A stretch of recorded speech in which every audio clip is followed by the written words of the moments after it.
ಶ್ರಾವಣ ಮಾಸ ಆಗಸ್ಟ್ 5ರಂದು ಪ್ರಾರಂಭವಾಗುತ್ತದೆ ಮತ್ತು ಸೆಪ್ಟೆಂಬರ್ 3, 2024 ಅಮಾವಾಸ್ಯೆಯ ತಿಥಿಯಂದು ಕೊನೆಗೊಳ್ಳುತ್ತದೆ. ಶ್ರಾವಣ ಮಾಸದಲ್ಲಿ ಬರುವ ಪ್ರತಿ ವಾರಗಳಿಗೂ ವಿಶೇಷ ಮಹತ್ವವಿದೆ. ಹಾಗಾಗಿ ಶ್ರಾವಣ ಮಾಸದಲ್ಲಿ ಬರುವ ಪ್ರತಿ ಶನಿವಾರವನ್ನು ಶ್ರಾವಣ ಶನಿವಾರ ಎಂದು ಕರೆಯುತ್ತಾರೆ ಅಥವಾ ಸಂಪತ್ ಶನಿವಾರ ಎಂದು ಕರೆಯುತ್ತಾರೆ. ಈ ದಿನ ಲಕ್ಷ್ಮೀ ವೆಂಕಟೇಶ್ವರ, ಹನುಮಂತ ಮತ್ತು ಶನಿದೇವರನ್ನು ಪೂಜಿಸಲಾಗುತ್ತದೆ. ಈ ವರ್ಷ ಶ್ರಾವಣ ಶನಿವಾರ 10, 17, 24 ಮತ್ತು 30ರಂದು ಬಂದಿದೆ. ಈ ಶ್ರಾವಣ ಶನಿವಾರ ಪೂಜಾ ವಿಧಾನಗಳನ್ನು ತಿಳಿಯೋಣ. ಲಕ್ಷ್ಮೀ ವೆಂಕಟೇಶ್ವರ ಪೂಜೆ. ಶ್ರಾವಣ ಶನಿವಾರದಂದು ವಿಶೇಷವಾಗಿ ಲಕ್ಷ್ಮೀ ವೆಂಕಟೇಶ್ವರ ಸ್ವಾಮಿಯನ್ನು ಪೂಜಿಸಲಾಗುತ್ತದೆ. ಇದರಿಂದ ವಿಶೇಷ ಫಲಗಳು ಲಭಿಸುತ್ತದೆ.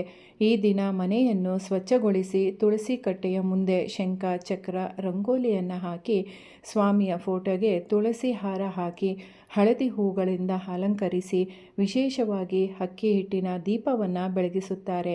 ಅಕ್ಕಿ ಹಿಟ್ಟು, ಬೆಲ್ಲ ಮತ್ತು ತುಪ್ಪವನ್ನು ಬೆರೆಸಿ ಈ ದೀಪಗಳನ್ನು ತಯಾರಿಸುತ್ತಾರೆ ಮತ್ತು ವಿಶೇಷವಾಗಿ ಏಲಕ್ಕಿಯ ಹಾರವನ್ನು ಸಮರ್ಪಿಸುತ್ತಾರೆ.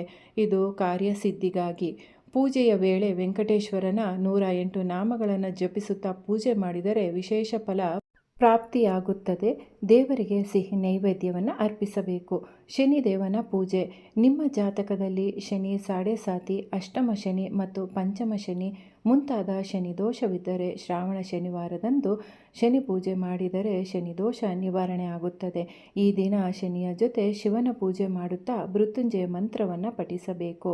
ಹಾಗೆ ಈ ದಿನ ಶನಿ ಬೀಜ ಮಂತ್ರವನ್ನು ಪಠಿಸಬೇಕು. ಶನಿದೇವರ ದೇವಾಲಯಕ್ಕೆ ಹೋಗಿ ಎಳ್ಳೆಣ್ಣೆ ದೀಪವನ್ನು ಬೆಳಗಿದರೆ ಶುಭವಾಗುತ್ತದೆ. ಕಷ್ಟಗಳು, ದೋಷಗಳು, ತೊಂದರೆಗಳು ನಿವಾರಣೆ ಆಗುತ್ತದೆ. ಹನುಮಂತನ ಪೂಜೆ.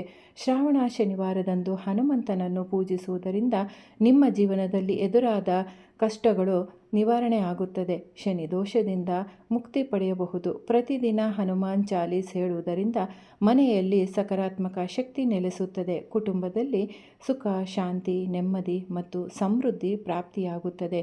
ಅಂದುಕೊಂಡ ಕಾರ್ಯಗಳು ಕೈಗೂಡುತ್ತದೆ. ಶ್ರಾವಣ ಶನಿವಾರದಂದು ಈ ಕೆಲಸಗಳನ್ನು ಮಾಡಿ.